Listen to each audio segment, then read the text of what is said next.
There's no, I don't even wanna. Oh, vertical streaming. Okay. Yo, we back, baby. I like to watch random shit, bro. I was just looking and scrolling, bro, to see what I was interested in, man. So, and I had stumbled upon some interesting shit, and I had seen Black versus White: Why Human Skin Color Evolved. The real science. It's real science, guys. I tried to press escape, it didn't work. Damn. This shit got 7 likes. I liked it. I'm a real nigga. Anyway, let's see what the fuck he's talking about, bro. I'm intrigued, bro. And hopefully, yeah. You scroll past 2 photos side by side. Same species, same bones, Yeah. same brain. Okay. Completely different skin. Deep brown. You've never really asked why. It just seems like the way things are. Yeah. But the real answer is far stranger than you think. Your skin isn't just skin. It's a survival calculation, written in melanin, and solved differently depending on exactly where your ancestors happened to stand on the planet. Here's the strange starting point. Every human being alive today descends from ancestors who, at some point, had dark skin. Yeah. Not brown, not tan, deeply, richly dark. The earliest Homo sapiens lived in equatorial Africa, directly under some of the most intense sun exposure on Earth. Every single lineage that later became lighter-skinned is a departure from that original Niggas went up state, north, huh? not the other way around. So Literally, why that's fine. depart from it at all? Why would evolution ever favor less protection from the sun? This is where a biological anthropologist named Nina Jablonski spent decades building an answer. What a name. Jablonski, working with geographer George Chaplin, mapped skin color variation against ultraviolet radiation levels across the entire globe. Shit. What they found wasn't a simple story of dark skin good, light skin bad, or the reverse. It was a balancing act between 2 invisible forces, both operating on the same organ, pulling in opposite directions. Force number 1, folate. Folate is a vitamin your body needs for healthy cell division, and it's essential during pregnancy for proper development. Here's the problem. Ultraviolet radiation destroys folate in the bloodstream. Under intense equatorial sun, unprotected skin can break down folate fast enough to cause serious reproductive harm. Melanin, the pigment that darkens skin, acts like a built-in sunscreen. It blocks UV radiation before it can shred your folate reserves. Yes. Near the equator, that protection isn't optional. It's the difference between viable pregnancies and ones that fail. So dark skin is very obviously not a disadvantage in high UV environments. Of course. Jablonski's research shows it's closer to a requirement. Now for force number 2, moving in exactly the opposite direction. Vitamin D. Your body makes its own vitamin D, but only when UV radiation strikes your skin directly. You want something to eat? No, I'm good. Thank you, bro. Vitamin D isn't optional either. It's essential for calcium absorption, bone development, and immune function. Yeah. Without enough of it, humans develop rickets, a condition that softens and deforms bone, historically severe enough to be fatal in childhood.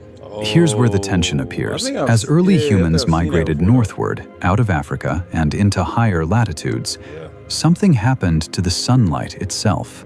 Not just less of it, weaker, more indirect, filtered through thicker atmosphere at a lower angle in the sky. Melanin, so useful for blocking UV near the equator, It just made me wonder how long it took, though, bro. Like, how long it took for people to get from that to white. That's what I wonder. Like, I wonder how long it took to get there. Like, became a liability at these latitudes. Too much pigment blocked too much of the already scarce UV needed to produce vitamin D. Populations that stayed dark-skinned at high latitudes without dietary vitamin D sources faced measurable consequences: weaker bones, higher childhood mortality, reduced fertility. Evolution responded the way it usually does, not through intention, but through which bodies survived to reproduce. Over thousands of generations, populations at higher latitudes trended lighter.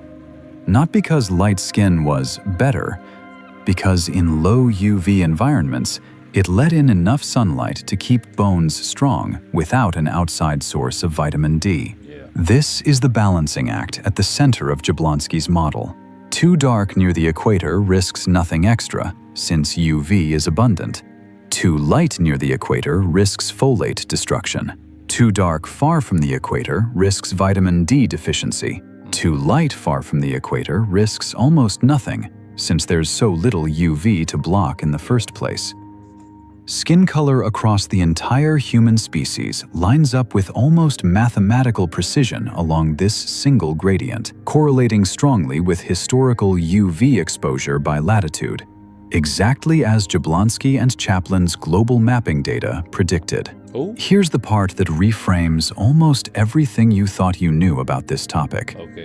This isn't a story about different races developing different traits. Skin color is a continuous sliding scale that shifted gradually as— Look at that, bro. Look at that, bro. Look how light I am. Look how dark I am. I be having my arm out the window. Look at that elbow.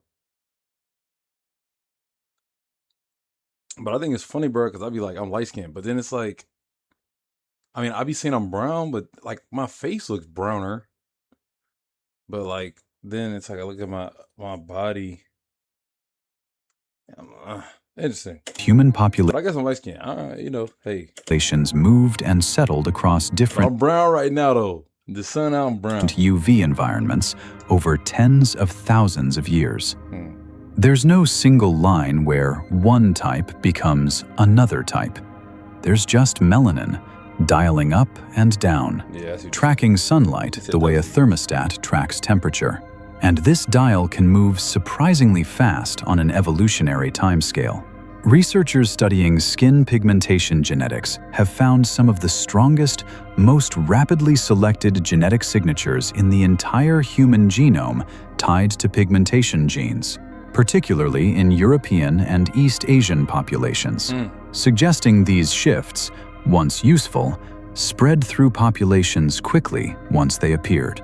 Think about what this means for something as visually obvious as skin color. It isn't ancient in the way you might assume. Some of the lightest skin tones on Earth today are, on an evolutionary timescale, remarkably recent, likely emerging within the last several thousand years as agricultural populations shifted diets and settled at latitudes with limited sun exposure. Meanwhile, the underlying biological machinery managing this balance, the tug-of-war between folate protection and vitamin D production, has been running quietly in the background of every human population for far, far longer. Consider how this plays out today, in a world your ancestors' biology never anticipated. You might live somewhere with intense year-round sun despite having skin evolved for cloudy latitudes far away. Or you might live indoors, under artificial light, with skin evolved for direct equatorial exposure, barely seeing real sunlight most days. Vitamin D deficiency and skin cancer rates That's y'all niggas that be working from home today often trace directly back to this exact mismatch, populations living somewhere strikingly different from wherever their skin tone was originally calibrated for. This is why public health guidance on sun exposure looks so different depending on skin tone and geography, and why supplement recommendations vary so much by population and region. It isn't arbitrary. It's the same ancient calculation. Folate against vitamin D, still running, just now colliding with air travel, indoor jobs, sunscreen, and modern nutrition in ways evolution never had time to account for. So the next time you see two photos side by side, completely different skin tones, same species, same bones, same brain, try seeing what's actually there. Not two different kinds of human, one long, continuous dial, tuned by ultraviolet light, latitude by latitude, generation by generation, protecting folate on one end and unlocking vitamin D on the other. Your skin was never just skin. It was always a survival calculation, still being solved, still being lived out. on every single one of us. If your brain finds this as fascinating as ours does, hit I subscribe. did, bro. There's a lot more where this came from. Hey, man, I like that video, bro. I'm not gonna lie. I like that video, man. Very beautiful. Made me feel, especially the ending, man. Made me feel some type of way because it makes you think, bro. We're not that different. We're not that different. But it makes you think, bro. Like, real shit. Who started this colorism shit? Hey, but I ain't gonna lie, man. It's definitely interesting, bro. It's definitely interesting, man. But thank y'all for watching the video with me, bro. Continue to come back, continue to watch some shit. Hey, bro, send me some shit I should watch, bro. Real shit. Y'all send me some links in comments or whatever the hell, bro. I'll watch that shit. Hopefully it's at least somewhat entertaining and whatever. But I like to watch anything funny, interesting like this, bro. Whatever. But thank y'all for coming, man. Like, subscribe, come back, you know what I'm saying? Appreciate y'all. Continue to go up, man. Thank y'all, man. Y'all have a good one.